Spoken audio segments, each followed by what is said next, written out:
I'm delighted to introduce Salim and Natalie, who are going to talk about how does store-based e-commerce impact your KPIs. So Salim's been at DataImpact for just about a year, and he helps clients make strategic decisions and optimize their execution based on their e-store data. And then Natalie has been in sort of consumer goods for more than a decade, and she's worked in various companies, and she's even had the misfortune of working for me at one stage. So I'm delighted to introduce our two speakers, and over to you to tell us all about store and KPIs. Thank you very much. Can you see my screen? Yes, we can, perfectly. Excellent. Hello, everybody. Very pleased to be here, and I hope everybody is well and safe. Hello, Natalie. How are you? I'm good, thanks. Yeah, not bad at all. Thank you. And you? Excellent. Very good. Very good. Thank you very much. So today we wanted to cover a very important topic that is becoming basically a very hot topic in many countries, including the UK. So in fact, the pandemic has accelerated the trend towards omnichannel, and we can see now that the ecosystem is gradually changing. So I'll be starting with a few slides. It won't take more than 5 minutes, just to put the context around omnichannel and the role of the store and the rising e-commerce in that rising e-commerce.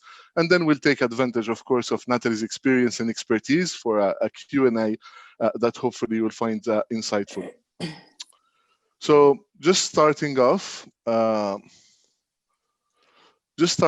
with positioning that into with the shopper. So the shift towards omnichannel is basically mainly driven by the shopper, who's in fact expecting a very seamless experience between online and offline, and moved gradually from single channel, multi-channel, then cross-channel, ending into an omni-channel where the shopper is actually at the center of that ecosystem. And in fact, if we deep dive to understand this shopper and how in very few months there was just a kind of complete change in behaviors, we've seen that the proportion of omnichannel shoppers moved from 53% to 66%, which is a massive jump in just few months. But what is even more important here is to see that the shift or the growth in the consumers that are regularly shopping online, moving from 9% into 44%, which is a massive jump. So what we said is that the shift is driven by the shopper, and that is adding complexity into this ecosystem. So we can see the multiplication of channels, and in fact, the shopper uses often more than just one channel. And in fact, in most channels that you see here in yellow, it is linked to a store. So for us, it's a real proof that the store will play an important role in the development of e-commerce today, but also in the future. Let's take an example, and I think that creates a good kind of segue with what Chris Conway was saying from Co-op this morning around the role of the store and the role of the store-based fulfillment. So what happened in the UK during the pandemic is that these numbers were built from all the announcements that were made during the pandemic, from different retailers saying that they're expanding their store-based fulfillment. What I mean by store-based fulfillment is either delivery from store or click and collect. So as you can see, all of them are growing except Asda, which in fact had before the pandemic more than 95% of their stores offering store-based fulfillment, through click and collect and other ways. Interesting also to what we heard, during the pandemic, Tesco CEO saying that 90% of the baskets were delivered using picking from store. And in fact, if you look at it, we're going to end up very shortly with more than 2,000 stores visible online, without, of course, including the rapid delivery, the likes of Uber Eats and Deliveroo. And in fact, between these stores, the multiplication of stores, there are gaps. And those gaps can be gaps in assortment, can be gaps in promotion replication, can be gaps in price, etc., etc. Let's now see an example, on how this translates in terms of gaps between stores and the potential of wider implications. So this is a biscuit brand in two different same type of stores, so superstores at Asda. So you can see that the range of the products available in the stores are different. The share of assortments are also different. resulting in a very important variance in the share, top 10 share of search between 50 to 80%. This is huge, right? So let's take another example, and I actually quite like this example. So what we did here, it's a dairy brand. We simulated search keywords, with the keyword milk across all Asda stores, and so that's about 615. And what you can see is that there are stores showing 0% share of search on the top 20 for this brand, and there are stores showing 30% of share of search, and there are stores in the middle. So for me and for us, this shows the limitations of store-based or sample-based KPIs to track performance with omnichannel retailers. So moving on, for us, in an omnichannel world, there is a need to solve this equation, which we call the omnichannel equation. And it has different dimensions, right? So there is a dimension around data, there is a dimension around tools, around people, organization. We'll talk about that later. So on the right side of the equation, you can see what we consider is the traditional e-commerce framework, very well known by e-commerce people, around visibility, transformation. On the left side, you see a layer of distribution, which in fact is quite new, but is very well known by the offline people. And for us, we see this as a huge potential, to break the silos between online and offline people, to work together to address this omnichannel. As a summary, we think that to solve the equation and to win in this moving ecosystem, this omnichannel ecosystem, there are three major steps or pillars, I'd say. And I'm sure we'll cover a lot with Natalie in our discussion today. First one is the organizations. What is the best organization that a brand we need to have to succeed in this environment? Second is the ways of working. Do we need to rethink the processes, the ways of working? What are the new roles that will be required to win in omnichannel? And finally, the analytics to monitor the execution. So I'm going to say just a simple sentence, which is omnichannel performance cannot be tracked with pure player tools because it just doesn't make sense. So yeah, that's as a summary and an introduction to the topic. And if it's okay, we're going to move on to the Q&A. Natalie, you still here? I am, yeah. Excellent. So, okay, let me start with the first question around, how it is so different working with omnichannel retailers, especially given the current climate, and what kind of things you are doing, to adapt. We can take the example of NPDs, for example, new product development. How has that changed, in fact? Well, I think it's like you said, it's always important to approach any activity with an omni-channel lens, and making sure that you are focusing your activity both in store and online. But it's definitely shifted a lot more to online, given obviously the pandemic. And I know, we're having to look at shifting our focus, our resources, and our budgets to online. That's been a real call out as well from sort of recent meetings and conversations with retailers. Is that they're really sort of saying whatever budget you've got planned in, you need to weigh it more towards online, which for me, being obviously in eCommerce, which is really great to hear. So that is a really big step change, because I think previously, obviously, it has always been very, all about being in store. But when you sort of, look at things like with NPD, when you look at things like in-store sampling or couponing, with the pandemic, we can't do those things right now. So it's looking at working with the shopper marketing teams and working in partnership with retailers to figure out, okay, what's the best way to land these products online, and then how do we, like you said, in terms of dialing it right back in terms of distribution, ensuring that we still need visibility in store and we still need awareness in store, but ensuring that with the right level of distribution per store, and then making sure that is well represented online as well. So that for me over the last few years has been, seeing pre and post COVID has been a really, really big difference. The other key part of it as well is we've been working really closely with our retailers. I heard people talk about it this morning. It's all about partnerships. That's definitely key, because they're having to adapt very quickly, as well as are we. our plans and our strategies. So whatever we had really sort of planned out for 2021, online's become even bigger and more prominent than before. So we've been working with the shopper marketing teams and with our retailers to make sure that whatever spend and budget things we've had before is that we're going to be investing it in the right areas. Oh, that's great. Thank you. Thank you very much. So, my next question would be around search and visibility. We know that it's key for all products, but typically for new products, you talked about NBTs, it's even more so. So content is a key factor in this. So what Bell is doing to optimize content for search engine optimization with omnichannel retailers?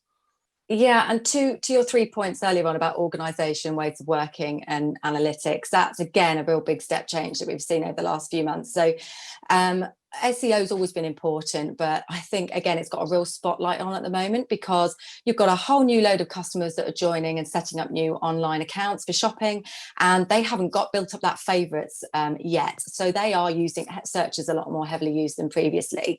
So it's really, really important that, especially with the likes of MPD and even your core range is already on there, that you really do maximise on SEO to make sure that you do get that visibility. So in terms of how we're looking at adapting our ways of working and improving the way in which we're working both internally and externally, we're ensuring that our agencies, our brand teams, the marketing teams, we pull out what the keywords should be for those products, and we make sure that those keywords are used both within any brand content marketing and also any digital marketing as well, to ensure that we really are making sure that our products are as visible as possible, and also that the brand teams are aware that how important SEO is throughout all the marketing content. So that's a real key point as well. And I guess also understanding the retailers, each retailer's different algorithm and what their priority ordering is.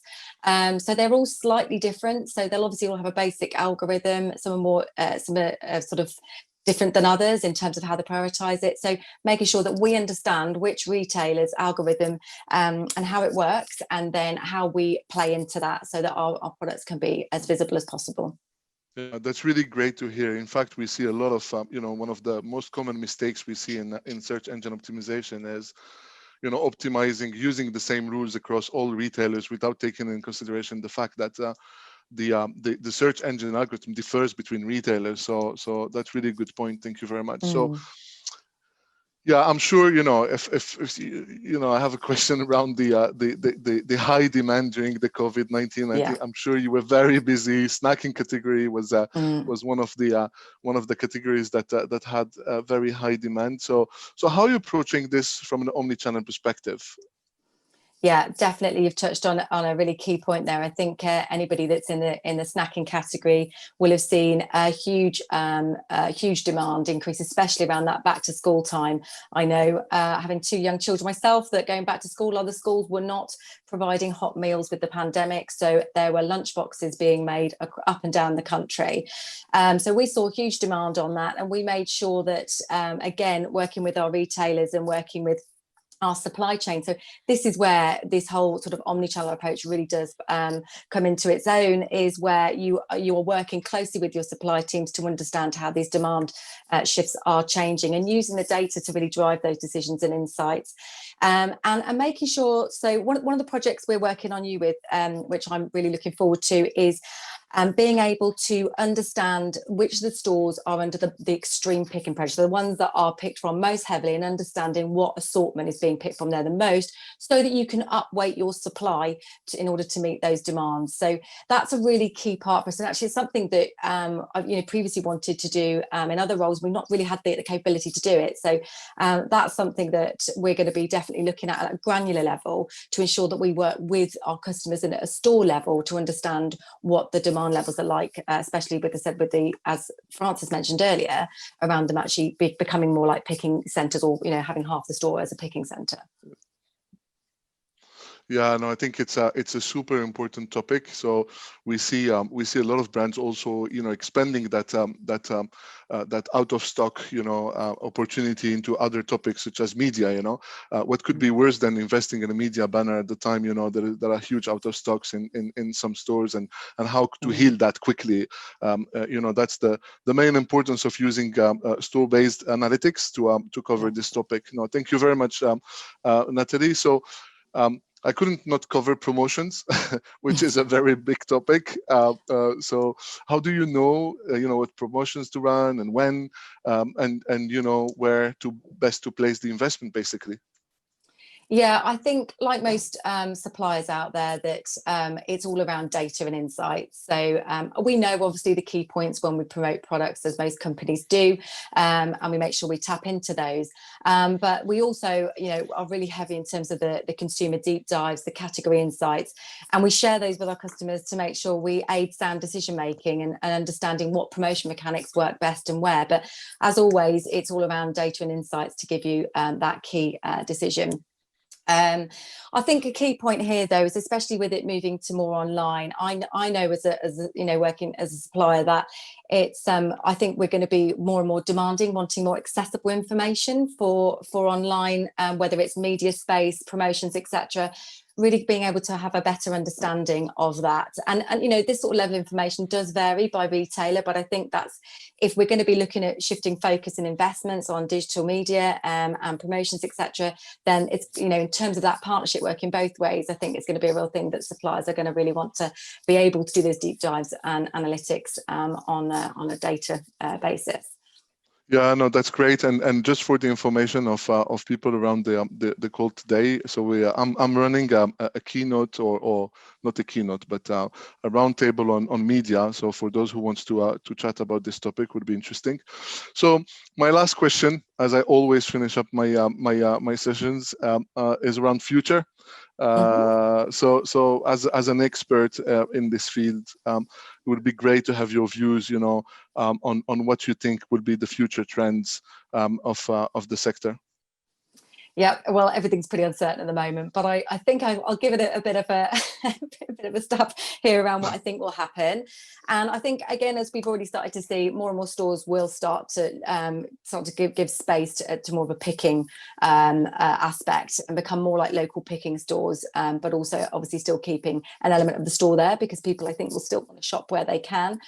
I think we'll see some quite aggressive customer retention programs. So it's going to be really quite competitive in terms of how retailers are going to try and retain their online shoppers.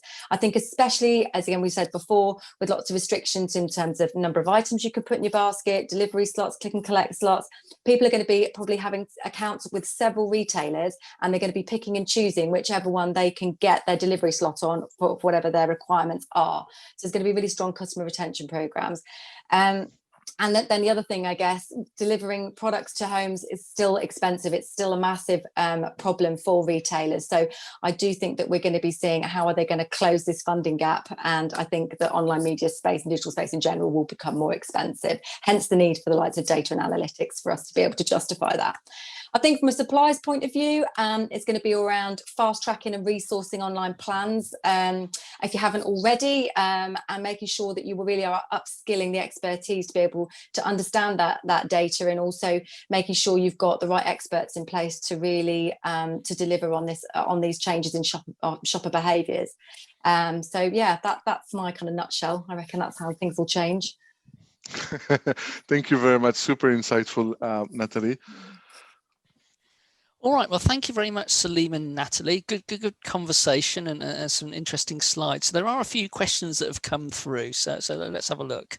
So first one probably is for the both of you. Any further tips on the most important elements within the retailer's search algorithms? So we all know that search is absolutely doing that in terms of how many basket ads come from that lever in most retailer ecosystems. So any further insights in terms of what feeds into the algorithms? We know they're all different, but there must be some common terms that are in there, and I'll throw a few on the table, like availability, sales rates, quality of the ratings and reviews, margin maybe. Give us a feeling for what you see, what trends you see. I can take this one, Yeah. if that's okay. So, I mean, on the top of those that you mentioned, which of course are heavy influencers, I think it's important to consider distribution, because what we see often is, a brand that is not consistently distributed will start to invest into search engine optimization, but the reality is that at the end of the work, there isn't a real sense of what increased the visibility, if it was more on the distribution side or on the visibility. And the other thing I wanted to share is that it differs basically by features and by retailers. So what is important at Asda is not necessarily important at Tesco. And that's why it's super important to try to understand or retro engineer, what matters where, and what is the 5 features that are important at which retailer, and going through that, building a strategy in terms of content that makes sense and that is based on data. And I think there was a mention also on the differences between stores. It's important also to consider that a share of search, for example, differs between stores. So it's important to build that KPI as an average of all the stores and not as a sample, which might lead into taking wrong decisions. We've shown the example of the store with no share of search that can lead the brand to take decisions to invest in keywords, why it's not necessarily needed, because it's not necessarily reflective of the shopper view. Great, thank you. Right, I'm going to read out the next one exactly as it's written for a reason. So, interesting comments from Natalie. Brackets, as a customer of Bell, my daughters love Baby Bells. That's a thumbs up. Will be interested in the types of tactics you are using to drive digital engagement / visitors to the Bell website and or Bell brands. Yeah, sure. I mean, we've got some pretty good plans for next year. Obviously, as a lot of businesses will have found, they've had to change quite a few things because lots of things have been cancelled. So again, it's looking at how do you find other ways in terms of getting that awareness and visibility in front of consumers. So there's a lot more emphasis on social media, a lot more emphasis on digital marketing and all the different influencers. That's being a lot more included as well. I've seen this year than before. So yeah, they'll be looking at all the different touch points outside of the things that, got a great advertising campaign at which they can sort of speak to consumers in that way. So I think previously, where we would have just seen a lot more kind of rack ends and bins and kind of all those sorts of things in store, it's looking at, okay, we're not necessarily going to have the amount of footfall there, so where else can we spend it? And that's where the whole sort of digital side comes in. So there's definitely emphasized more on that side. Brilliant. Okay. All right. So the next question is probably more for Salim. So have you seen a solution that enables CPGs or FMCG manufacturers to track and optimize availability at a retailer, whether the shopper shops online or in the physical store? Oh,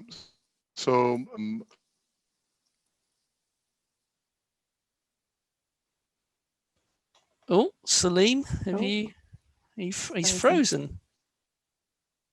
Hey, Salim, are you there? Can you hear us?